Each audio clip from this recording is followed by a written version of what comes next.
All right, good morning, Mr. Tinubu. Yes, good morning. Concerning the development on Nnamdi Kanu'S case, what do you have to say concerning, the scenario that happened in court yesterday, what you want the Nigerian people to understand concerning the movement? No, it comes as a surprise as most Nigerians and those home and abroad watch as Nnamdi Kanu takes over the court. You can see the storm, the thunder of how he expressed himself over a matter that was once been judged by the same court, coming back to still want to handle the same matter at the same time is quite confusing. People have not really understand what is actually going on between the Nigerian judiciary and Nnamdi Kanu. Why the court has not been able to stand firm and independent on that matter. A lot of speculation that possibly they are waiting for a presidential directive to be able to know the direction of the matter. But that has continued to expose, the Nigerian judiciary to ridicule. Binta Yako, on the honest truth, to be honest with you, has already been able to put herself in a very tight corner. There are conflicting judgments. There are conflicting court pronouncements. One on the issue of terrorism, one on the issue of proscription, one on the issue of treason. Among all these charges, Nnamdi Kanu has automatically, that's what we are talking about, I'm sorry for that obstruction. But if you look at it very clearly, Nnamdi Kanu has already said it ab initio that he has no case with the Nigerian government. As long as it is, there is no law, he said, no law or constitution that can try him in a judicial system where we have this kind of, law. And if you look at it very well, over the years, for about 4 years or thereafter now, the Nigerian government judicial system have been struggling to interpret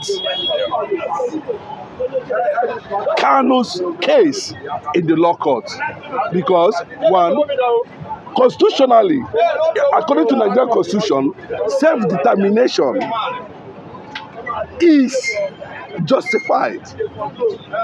Nigerian constitution is not against self-determination. Nigerian constitution, I'm not talking about the international law. That is the fact. So if the Nigerian constitution supports self-determination, then how come that the same court is saying that this man is guilty for saying, I want to be independent? That is why they have tried all manner of things, brought all manner of charges against Nnamdi Kanu. But you can see it very clearly that it got to a point that Nnamdi Kanu had to take up the matter himself and start questioning the rationale. Is it those papers he's carrying? That is the constitution. Then how would you want to blindly go against the same constitution? Is that means there is more to it? You guys are not interpreting the law. And that is why you see Nnamdi Kanu going viral in the courts. Because it is a clear act of injustice. It is a clear act of manipulation. It is a clear act of underground agenda. And you can see the resistance.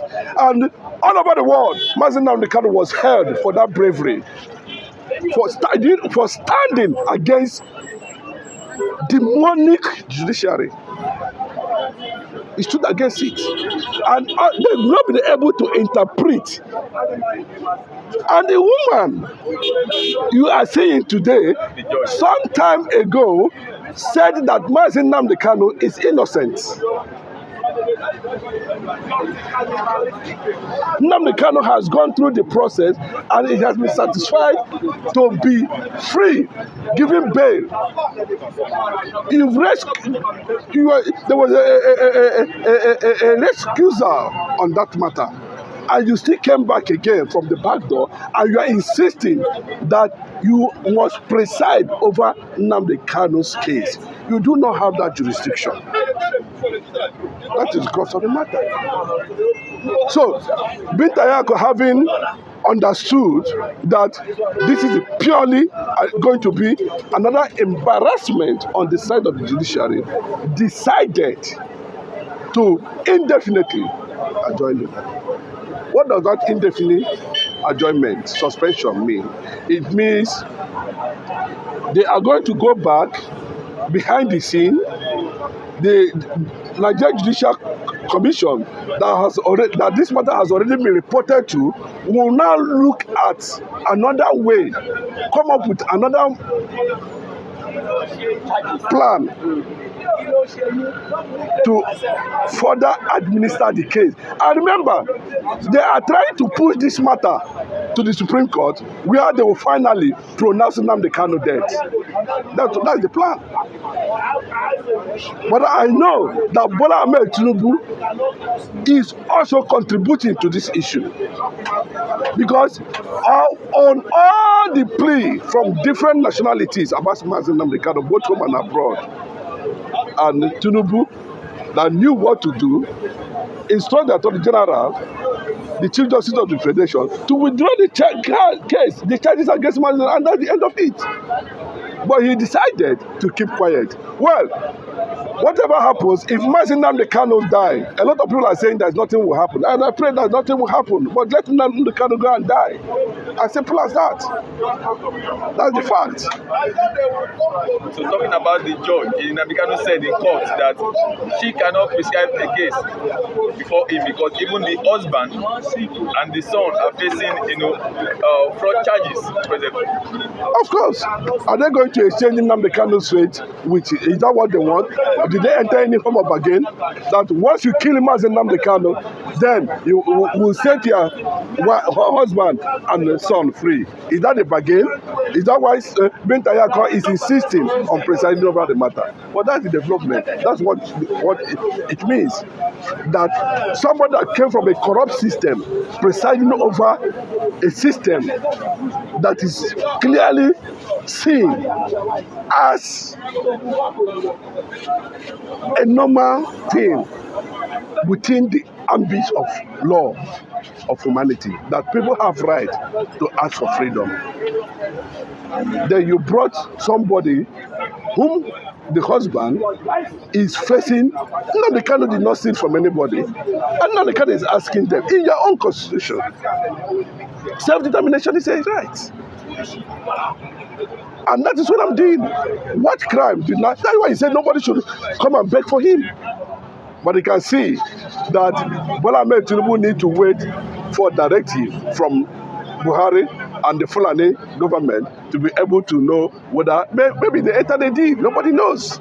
But I can tell you that the Mazi Nnamdi Kanu has become a symbol of integrity, has become a symbol of hope, has become a symbol of the African quest for justice. That means it's not the constitution that is holding Nnamdi Kanu down, but some cabal. I'll go and find out what is actually holding Nnamdi Kanu. You know that it's not the law. I said they have been saying it several times. I've seen it. It's not the law. There's no law that can tell Nnamdi Kanu. If you say what you need to do is to take Nnamdi Kanu back to UK.